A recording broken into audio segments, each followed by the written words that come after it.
everybody, it's Stewart A. Swerdlow for expansions.com, and this is the third week in January 2012, and it's been a while since I gave you a news update, so I have a few bits of information to tell you. And these are in no particular order, so just bear with me as I go through all the lines of information that I want to talk to you about. You remember a while ago I had told you about the reasons Libya was being bombarded and why they got rid of Gaddafi, and how the oil was going to be much easier and cheaper to take from Libya across to Europe, where gas is very, very expensive. Gasoline and petrol are very expensive. And we're in Libya, it's only 54 cents per gallon. So that's the kind of prices the Europeans would like to at least pay for, the oil companies, and then of course they'll quadruple and who knows how many times double that to get the prices at the gas pump for the European consumers. However, what I also told you was that Africa was the next big location where there will be wars and there will be all kinds of military activity going on, and we have already sent the U.S. 100 advisors to East Africa to hunt down the people who are using children as weapons, etc. Well, just recently we found out that the U.S. has sent 12,000 troops to Libya. Why are we sending 12,000 troops to Libya? That's a lot of people. And of course, when the U.S. sends troops somewhere, it just grows and grows and grows until it becomes something else.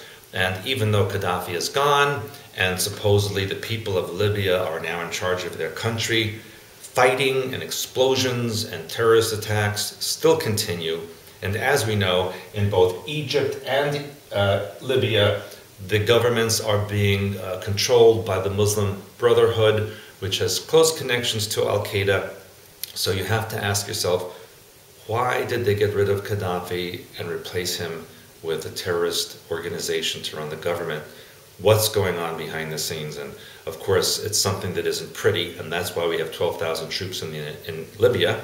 We also have thousands of troops, as I mentioned last time, in Israel, supposedly for war maneuvers and joint exercises with the U.S. and Israel. However, the Israelis have decided to postpone these exercises till the end of the year, but the U.S. troops are still in Israel. So something is going on in this area of the world. Of course, we know about Iran, actually, we need to keep an eye on Iran. Supposedly, the Swiss ambassador to Iran, who does represent U.S. interests in Iran, gave the Iranian government a letter from President Obama saying that he recognizes Iran's nuclear rights.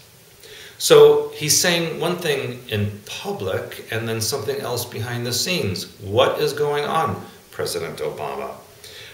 In addition, we have 1.4 million gang members now in the United States, officially, in 33,000 different gangs. And of course, that number 33 is a big Illuminati number. It means the end of a series of cycles.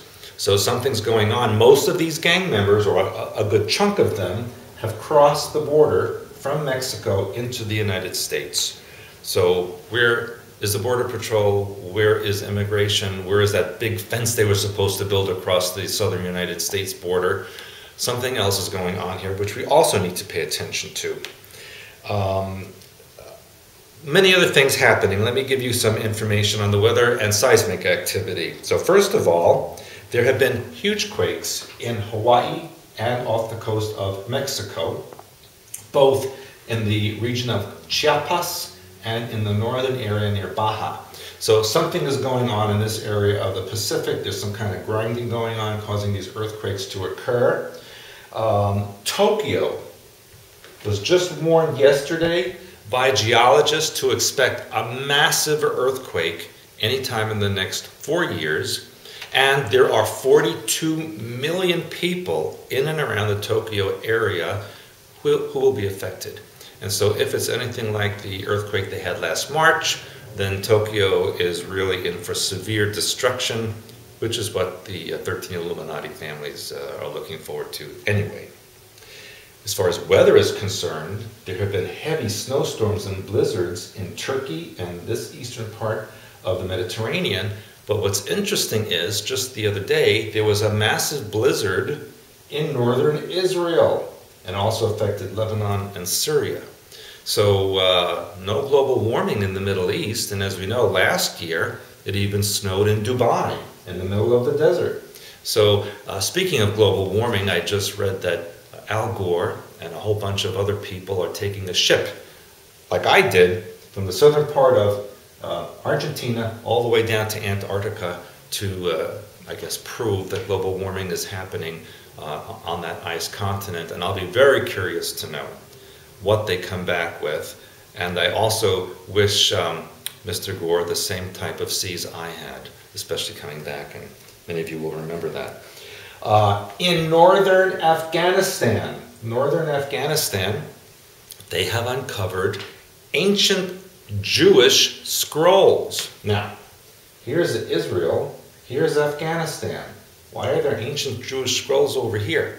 Well, some of the theories are that perhaps they were Jewish merchants on the Silk Route between China and the Middle East, and they have left their information. Now, these scrolls were smuggled out of Afghanistan and brought to London. And in London, they're very slowly releasing bits and pieces of it to archaeologists and researchers in Israel to decipher what these scrolls are saying. And so far, nothing of interest has come out of it. And so I'll be curious to know what they have discovered. And along those lines, in England, in the Norfolk area, they've just recently uncovered a building that's at least 1,800 years old, which they say was from Roman colonization of England. But the weird thing is, this building is in the shape of a wing. And the Romans never built their buildings in that shape, so it's an anomaly, and nobody knows exactly why the shape is the way it is. They're suspecting it was some kind of a temple, but they don't know for sure. Maybe the building was an archetype. Maybe the Romans did not build it and somebody else built it. So that remains to be seen. And we will bring that news to you as soon as possible. Again, I want to wish you all a very happy New Year. Maybe you will come and visit us in February for the Mind Pluck seminar that Janet will be hosting, and that will be the last weekend in February. It's on expansions.com. Please come and check that out. And make sure you also look into our April conference at the end of April, which will be an amazing journey into health and immortality. So until next time, this is Stewart A. Swerdlow for expansions.com.